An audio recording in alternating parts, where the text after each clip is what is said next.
네, 안녕하십니까. 당신이 보내주신 그 자료들 속으로 신학적인 질문들을 가지고 한번 깊이 들어가 보는 시간입니다. 오늘 주제는 역시 이 자료들의 근거에서인데요. 하데스 안의 피조물들, 특히 아담의 창조 가능성, 또 그 혼, 그리고 자유의지의 본질, 이런 걸 탐구해 보려고 합니다. 오, 이게 꽤 복잡한 개념들이잖아요. 이걸 함께 풀어보면서 다양한 해석도 살펴보고 또 그 신학적인 의미가 뭔지 이해하는 게 이번 저희 딥다이브의 목표입니다. 자, 한번 시작해 볼까요? 네, 좋습니다. 이 자료들이 창조 이야기나 자유의지 같은 핵심 신학 개념에 대해서 정말 여러 해석의 가능성을 깊이 다루고 있더라고요. 특히 하데스 피조물의 창조 주체가 누군지, 그리고 아담의 혼, 그 네페시라고 하죠. 그 부분하고 아담의 선택이 왜 그토록 중요한지 여기에 좀 초점을 맞춰보겠습니다. 좋습니다. 그럼 자료에서 던지는 가장 큰 질문부터 시작해 보죠. 하데스, 그러니까 자료에서는 이걸 죽은 자들의 영역이라고 보던데 여기에 있는 모든 걸 정말 하나님께서 직접 다 창조하셨을까요? 아니면 혹시 천사들에게 역할을 맡기셨을 가능성 같은 것도 제시되나요? 바로 그 지점인데요. 자료들이 보면 크게 한 세 가지 가능성을 탐색하고 있어요.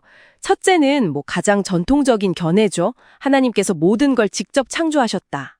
둘째는 아담의 혼만 하나님께서 직접 만드시고 그 외의 것들은 천사들을 통해서 하셨을 수 있다. 이런 견해도 있고요. 그리고 셋째는 아예 모든 창조를 천사들에게 명령해서 이루셨을 수도 있다. 이런 가능성까지도 제시합니다. 오, 상당히 흥미로운 관점이네요. 천사들이 별을 관리한다거나 그런 기적을 행하는 능력이 있을 수 있다는 걸 근거로 드는 것 같던데요. 근데 동시에 그 능력이라는 것도 결국엔 하나님에게서 온 거다. 이걸 분명히 하죠. 네, 맞습니다. 그 점은 확실히 하죠. 창조 방식에 대한 여러 해석에도 불구하고 궁극적으로는 모든 창조물이 아들, 그러니까 신학적으로 제2위 하나님 예수 그리스도를 통해서 존재하고 또 그분에 의해서 유지된다는 거. 이걸 일관되게 강조하는 것 같아요. 골로새서 1장이나 요한복음 1장 같은 구절들을 근거로 들고요. 네, 맞아요. 잠언 8장도 인용하면서 창조 때 아들, 그러니까 지혜로서 함께 계셨다는 걸 이야기하죠.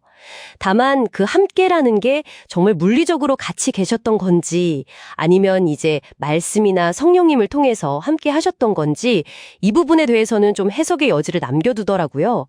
심지어 그 자료에서는 아들께서 성육신하시기 전에는 천사들이 하나님을 직접 볼 수는 없었을 거다. 이런 추측까지 덧붙이기도 하고요. 여기서 중요한 건 어떻게 창조되었느냐 하는 구체적인 방식에 대해서는 여러 가능성을 열어두면서도 모든 것은 아들을 통해 이루어졌다는 그 일관된 강조점인 것 같습니다. 그렇군요. 그 창조 이야기를 쭉 따라가다 보니까 자료들이 정말 중요하게 다루는 지점에 딱 도착하게 되더라고요. 바로 아담의 혼, 그리고 자유의지. 왜 이게 그렇게까지 핵심적이라고 설명을 하나요?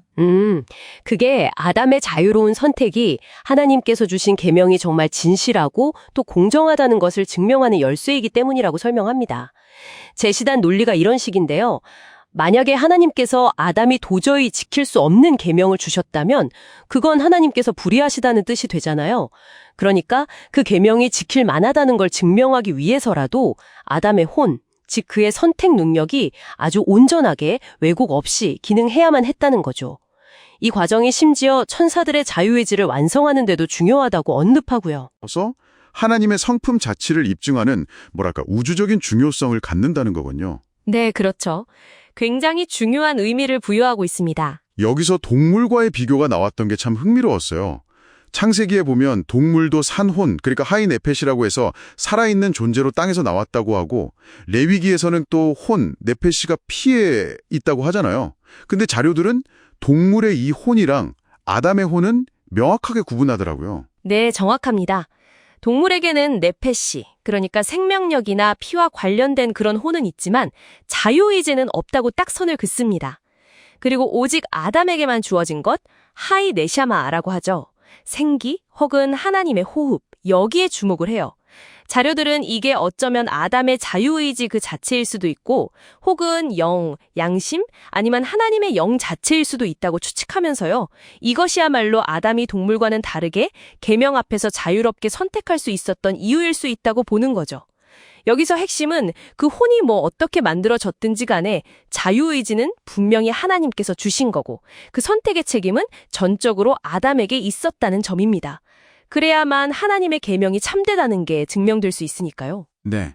모든 내용들을 이렇게 종합해보면 자료들은 창조의 구체적인 방식에 대해서는 여러 가능성을 열어두는 것 같아요. 하나님이 직접 하셨나? 천사를 통했나? 그렇지만 동시에 모든 존재를 붙들고 계시는 하나님의 절대적인 주권, 그리고 아들의 중심적인 역할은 절대 놓치지 않는 것 같습니다. 로마서 11장 36절 말씀처럼요. 만물이 주에게서 나오고 주로 말미암는다는 그 관점이죠. 하지만 역시 가장 강렬하게 파고드는 지점은 아담에게 주어진 그 완전한 자유의지, 그리고 그 선택이 가진 무게감, 이게 아닌가 싶습니다. 네, 맞아요. 그렇다면 이 깊은 탐구가 당신에게는 어떤 의미가 있을까요? 이 자료들의 관점을 따라가 보면 자유의지의 본질 그리고 창조에서의 그 역할을 이해한다는 건 곧 하나님의 성품, 그러니까 그분의 사랑과 공의, 또 그분이 주신 계명의 목적, 그리고 인간이 선택이 갖는 그 심오한 중요성, 이런 것들에 대한 신학적인 틀을 세우는 데 도움을 줄 수 있다는 겁니다.